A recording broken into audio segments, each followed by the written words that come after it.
நல்லா இருந்த தமிழ்நாட்டை ஒரு விரல் புரட்சின்னு சொல்லி ஒரு நடிகன் நாசமாக்கின கதை.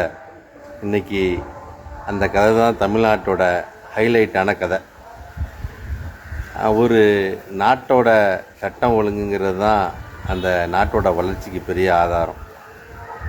எப்போதும் நடந்த ஒரு சமூகங்களை வச்சு ஒரு ஆட்சியை பொய்யா புனை சுருட்டுகளை கொண்டு ஒரு ஆட்சியை அரசு கட்டிலேருந்து நீக்கிட்டு இன்றைக்கி ஒட்டுமொத்த குற்றவாளிகளும் இப்போ பாருங்கள், இந்த நாட்டில் இந்த தாவேக்கு ஆட்சி வந்ததுக்கப்புறம் செயின் திருநவன் முகமூடி போட்டு இன்றைக்கி பாருங்கள், எங்கள் ஏரியா பக்கம் ஒரு பாட்டி செயின் அறுத்தது, அதுமாரி கள்ளக்காதலில் இதுமாரி பெண்ணை மயக்க மருந்து கொடுத்து பாலியல் வன்புணர்வு பண்ணதுன்னு ஒரு நாளைக்கு ஒரு 10 குற்ற செயல்னாச்சும் நம்ம நடிகரோட கட்சிக்காரங்க மாட்டிக்கிட்டு.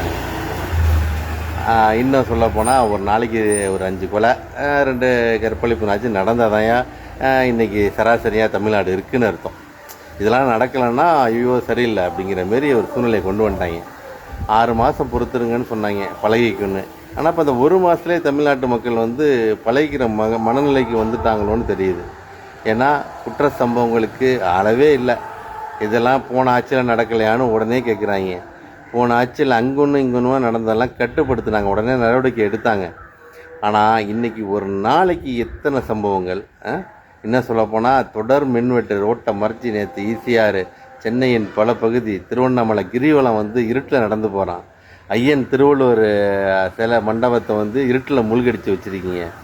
ஒரு இருண்ட, அதாவது கலப்புறார் ஆண்ட காலம் தமிழ்நாட்டின் இருண்ட காலம்னு சொல்லுவாங்க.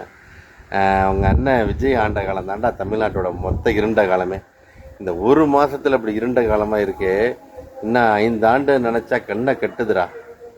இதுக்கெல்லாம் ஒரு மாற்றம் எப்போ வரும்னு ஒரு ஆட்சி பாதி தாண்டுறப்ப தான் நினச்சி பார்ப்போம். ஆனால் 1 மாதத்தில் ஒட்டுமொத்த தமிழ்நாடும் இந்த ஆட்சிக்கு எப்படியாவது முடிவு கொண்டு வந்துட மாட்டாங்களா, ஏதாவது நடந்துடாத அதிசயம் அப்படின்னு நினைக்கிற ஒரே ஒரு ஆட்சி தான் எனக்கு தெரிஞ்ச வகையில்.